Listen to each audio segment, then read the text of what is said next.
안녕하세요 여러분, 트립컴퍼니입니다. 속초를 두 단어로 요약하면 바다와 산이죠. 산은 여기 설악산을 뜻합니다. 그리고 바다 하면 역시 연금정이겠죠. 오늘 영상은 여러분들께 전해드리는 속초 여행 가이드예요. 동해안의 대표적인 여행 도시는 두 곳입니다. 속초 그리고 강릉. 그 외에도 고성, 양양, 동해, 삼척, 해안가에 접한 곳은 많지만 네임밸류나 컨텐츠나 속초, 강릉을 따라가긴 힘들죠. 하지만 속초는 강릉보다 규모가 많이 작습니다. 강릉 인구는 약 20만, 속초 인구는 8만. 속초가 시가지도 훨씬 작고요. 하지만 그런 면이 뚜벅이 여행자들에겐 유리하게 작용합니다. 북쪽으로는 고성, 아래쪽으로는 양양, 서쪽으로는 인제에 접한 속초입니다. 한반도 지형이 동고서저라고 했죠. 속초는 그 동해 끝 태백산맥 너머에 있는 지역입니다. 서울에서 속초로 가려면 이 산맥을 넘어야 하는데 속초에 접한 고개가 바로 미시령입니다. 이름 많이 들어보셨죠?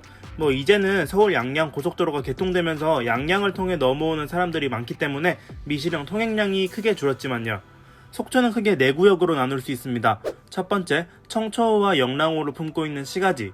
두 번째, 시내를 약간 벗어난 항구들. 세 번째, 태백산맥 아래자락에 있는 리조트들. 네 번째, 설악산입니다.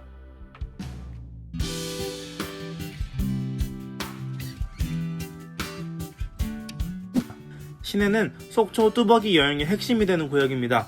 석호인 청초호를 중심으로 사방으로 시가지가 형성되었는데요. 그렇게 넓지는 않아요. 서울로 따지자면 합정, 망원, 홍대, 연남을 합친 정도? 그 중에서도 여행자가 제일 많은 지역은 호수의 북쪽입니다. 중앙시장과 로데오 거리죠. 흔히들 말하는 구시가지에 해당됩니다. 닭광정과 해산물, 감자전과 순대를 파는 중앙시장이 핵심 중의 핵심입니다. 그리고 아바이 순대타운과 그렇게 크지 않은 생선구이 골목도 딱 붙어 있고요.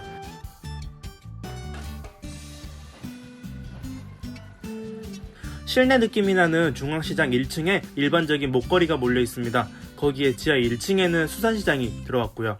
그 앞으로 나오면 설악 로데오 거리에요. 일반적인 프랜차이즈 가게들, 베스킨라빈스나 스타벅스, 각종 의류 매장이 들어와 있습니다. 관광 호텔들도 이쪽에 있어요. 옛날 호텔도 있고 나름 신축도 있고. 이곳에서 길을 따라 좀 더 서쪽으로 이동하면 일반적인 거리 느낌이 나면서 속초의 도시적인 볼거리들이 나옵니다.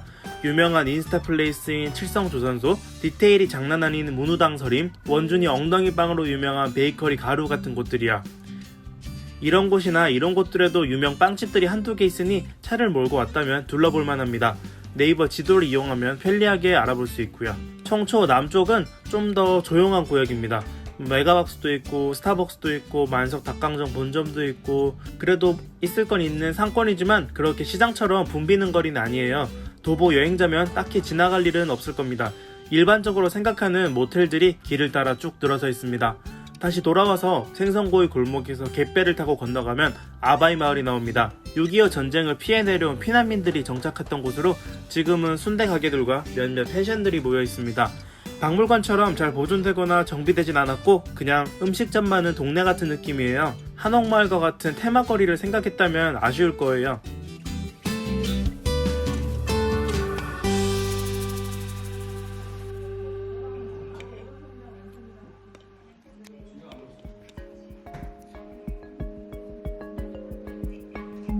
아바이 마을에서 금강대교를 건너면 나오는 동명동에는 뷰 맛집들이 몰려 있습니다. 바다와 접한 연금정, 방파제, 속초 등대전망대, 동명동 성당. 이 중 으뜸은 역시 연금정이죠. 거센 파도가 부딪히는 안반 위의 정자가 정말 예쁩니다. 연금정 아래 동명항 뒤로는 동명항 해산물 타운이 형성되어 있습니다. 이 안까지 들어가는 버스는 없지만 연금정 입구 사거리까지는 버스가 운행하고요. 또 시장에서 걸어서 가더라도 충분히 접근할 만한 거리입니다. 이 위쪽 등대해수욕장 앞에는 바닷가 포차거리가 형성되어 있고요.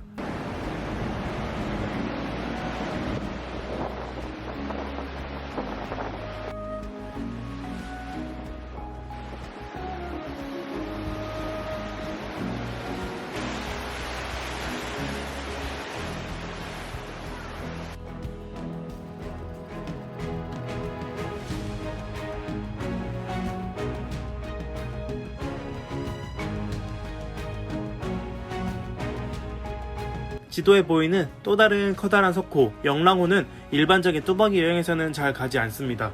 주변이 다 도시고 카페인, 청초호랑 다르게 여긴 좀 휑하거든요. 신세계 리조트와 골프장이 호숫가에 있습니다.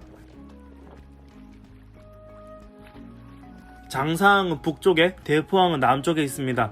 아까 시내에 동명항과 비슷한 항구마을에 여러 수산물을 팔고 있었죠. 장사항 쪽은 펜션도 많고 카페도 많고 동명항과 비슷한 바닷가인데요. 대포항은 동그랗게 생긴 특이한 항만 주위로 해산물 가게만 빼곡합니다. 진짜 많아요. 모양이 특이해 강원도에서도 관광객이 제일 많은 어항이고 특히 저녁에 많이 예뻐집니다. 장사항은 속초 동명동이 숙소라면 한 3-40분 정도 걸어서 이동할 만한데 대포항은 속초 해수욕장 쪽이라도 걸어가긴 좀 부담스럽네요. 버스를 타거나 자동차를 타고 가는 게 좋겠습니다. 대포항과 속초 해수욕장 사이에는 외홍치와 바다향기길이 있습니다. 외홍치 언덕 위에는 롯데리조트고 그 아래 바닷가 둘레 산책로가 바로 바다향기로예요. 연금정과 더불어 속초 최고의 오션뷰 스팟입니다.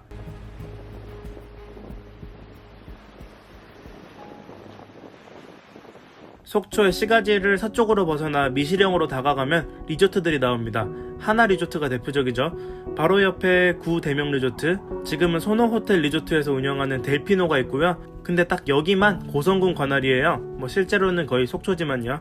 또 제주도 스타일의 가족들을 노린 몇몇 테마공원과 박물관도 있습니다. 이 동네의 대표적인 먹거리는 학사평의 순두부 마을입니다. 김영의 순두부가 그중 으뜸이죠. 순두부 자체는 안 먹고 돌아가기 좀 아쉬운데 나머지 박물관이나 테마파크는 그 정도까지는 아니에요. 정말 한적해서 자동차 없으면 힘들 것 같아 보이지만 시내에서 의외로 버스로도 접근 가능합니다. 3번과 3-1번이 구시가지를 지나 여기까지 와요. 3번은 하나 리조트까지, 3-1번은 델피노까지.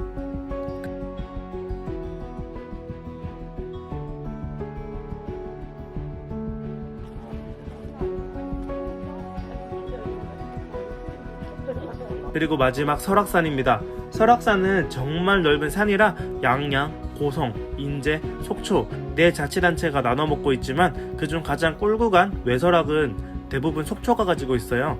4개의 탐방센터, 그 중에 설악산이란 이름을 가진 탐방센터가 속초에 있다는 게 그 증명입니다. 야영장부터 시작해 국립공원 입구까지 여러 숙소들이 빽빽합니다.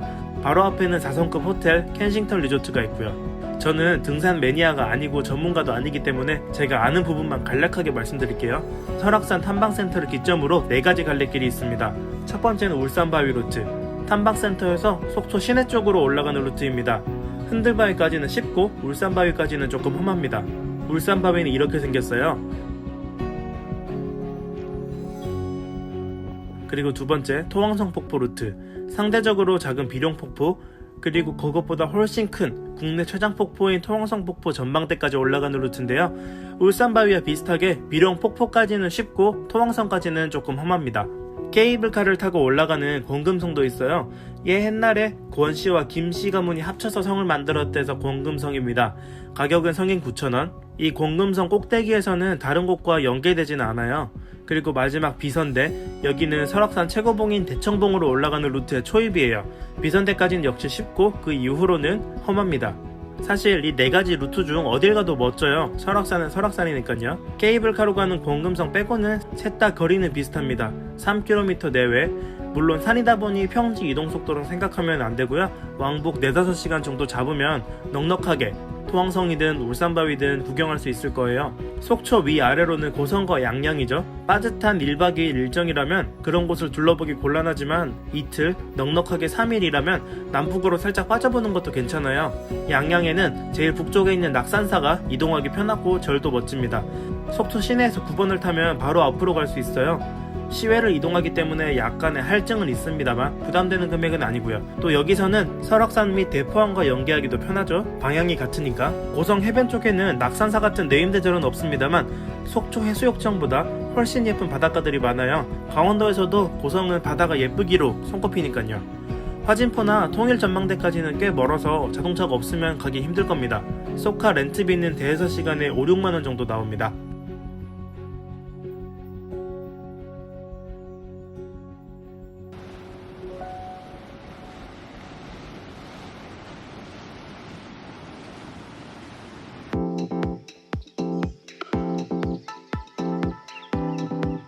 속초에는 아쉽지만 기차역이 아직 없습니다.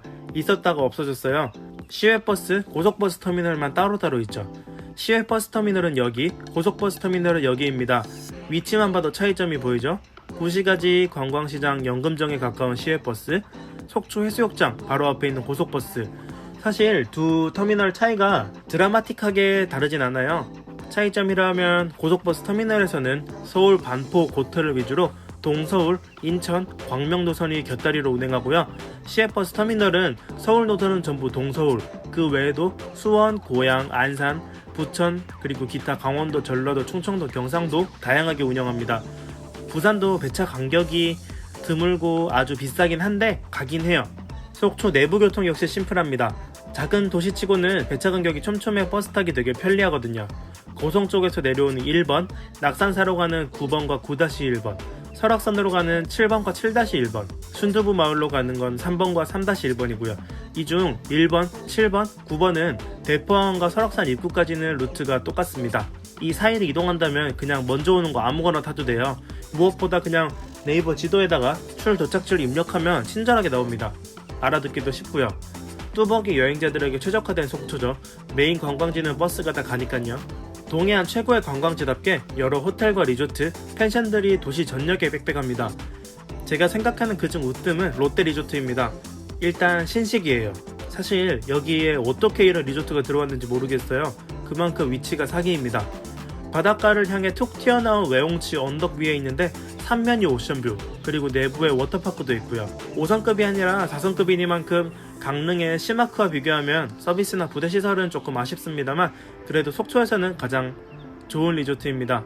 나머지 리조트는 방향은 다르지만 설악산 자락에 걸쳐 있어요. 탐방센터 앞에 있는 켄싱턴이든 미시령 앞에 있는 하나리조트, 소노델피노든 양쪽 다 연식은 좀 있지만요. 속초 시내에는 대부분 호텔과 모텔입니다만 다른 곳에도 지점이 있어 체계적으로 운영되는 대규모 프랜차이즈는 거의 없어요. 즉 룸 컨디션이나 서비스가 심하게 부글보기니 미리 리뷰를 잘 보고 가셔야겠습니다. 그 중에서는 대포항에 있는 라마다가 뷰도 좋고 그래도 좀 이름값이 있어요. 또 몇 년 뒤에는 반얀트리에서 운영하는 카시아가 대포항에 들어옵니다. 이거 완성되면 여기가 시마크에 비견되거나 그를 능가하는 동해안 대장 호텔이 되겠죠? 저기 남해를 바라보는 부산의 힐튼, 그리고 동해를 바라오는 속초의 카시아. 이건 다음 영상 속초 음식 리뷰와 속초 여행 티어리스트를 참조해주세요. 오늘 영상은 여기까지입니다. 자세한 속초 여행기는 제 웹사이트를 참조해주시고요. 잘 계획을 세워서 깔끔한 속초 여행 할 수 있길 바랍니다. 감사합니다.